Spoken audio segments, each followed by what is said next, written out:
Hello everyone, welcome back to next step mindset. ഇന്ന് എനിക്ക് സംസാരിക്കാനുള്ള OET കിട്ടാതെ വിഷമിക്കുന്ന നഴ്സുമാരോടാണ്. നമ്മൾ എത്ര കടമ്പകൾ കഴിഞ്ഞിട്ടാണ് ഇങ്ങോട്ട് വന്നത്. If you have passed your nursing degree you can pass OET too. നമുക്കൊരൊറ്റ രാത്രി കൊണ്ട് വഴിയെ പോയ ആരും വിളിച്ചു തന്നതല്ല നമ്മുടെ ഈ നഴ്സിംഗ് ഡിഗ്രി. എത്ര ഉറക്കമില്ലാത്ത രാത്രികൾ, എത്ര അസൈൻമെൻറ്റുകൾ, എത്ര ടഫ് സൂപ്പർവൈസേഴ്സ്, എത്ര പ്രാക്ടിക്കൽ എക്സാം, എത്ര വൈവ, ഇതൊക്കെ ഒന്ന് ഓർത്ത് നോക്കേ.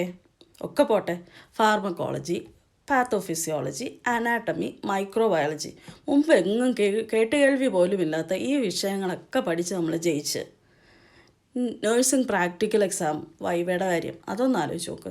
നമ്മുടെ പോരാക്കുറവുകളും നമ്മുടെ വീക്ക് പോയിൻറ്റ്സും ഒക്കെ അറിയാവുന്ന ഒരു ഇൻറ്റേർണൽ എക്സാമിനറിനെ ഒരു എക്സ്റ്റേണലിനെ നമ്മൾ ചങ്കുറപ്പോടെ നേരിട്ട് ആ എക്സാംസും നമ്മൾ പാസ്സായി.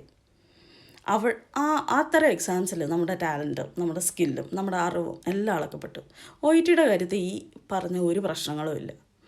മുമ്പ് ഒരിക്കലും കണ്ടിട്ടില്ലാത്ത, ഇനി ഒരിക്കലും കാണാൻ സാധ്യതയില്ലാത്ത, നമ്മുടെ ഒരു പോരാക്കുറവുകളും അറിഞ്ഞുകൂടാത്ത ഒരു ഇവാലുവേറ്ററിന് മുമ്പിലാണ് നമ്മൾ OET എക്സാമിന് ഇരിക്കുന്നത്. പിന്നെ ഇംഗ്ലീഷിൻ്റെ കാര്യം പറഞ്ഞാൽ ഒരു നേഴ്സ് കുറഞ്ഞത് 16 വർഷം എങ്കിലും ഈ ഇംഗ്ലീഷ് എന്ന ലാംഗ്വേജ് കൈകാര്യം ചെയ്തിട്ടുണ്ടാവും. അങ്ങനെ അത്രയും നാൾ ഇംഗ്ലീഷിൽ പ്രാഗൽഭ്യമുള്ള നമ്മൾ കേവലം 20 മിനിറ്റ് ഒരു വ്യക്തിയുടെ മുമ്പിലിരുന്ന് ഇംഗ്ലീഷ് സംസാരിക്കുന്നതാണോ ഇത്ര കഠിനമേറിയ കാര്യമായിട്ട് നമുക്ക് തോന്നുന്നത്? പിന്നെ OETയുടെ റീഡിങ്ങിൻ്റെ കാര്യം പറഞ്ഞാൽ ഒന്ന് ആലോചിച്ച് നോക്കേ.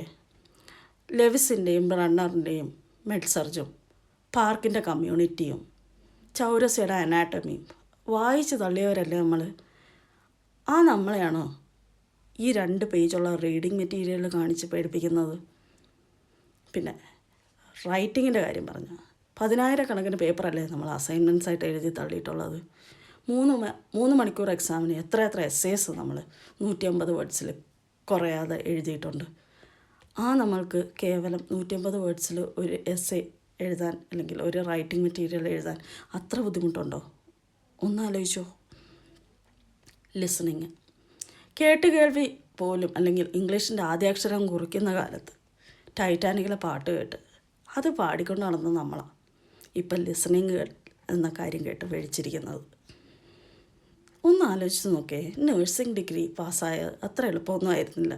അത് പാസ്സാവാമെങ്കിൽ നമുക്ക് OET തീർച്ചയായിട്ടും പാസ്സാകും.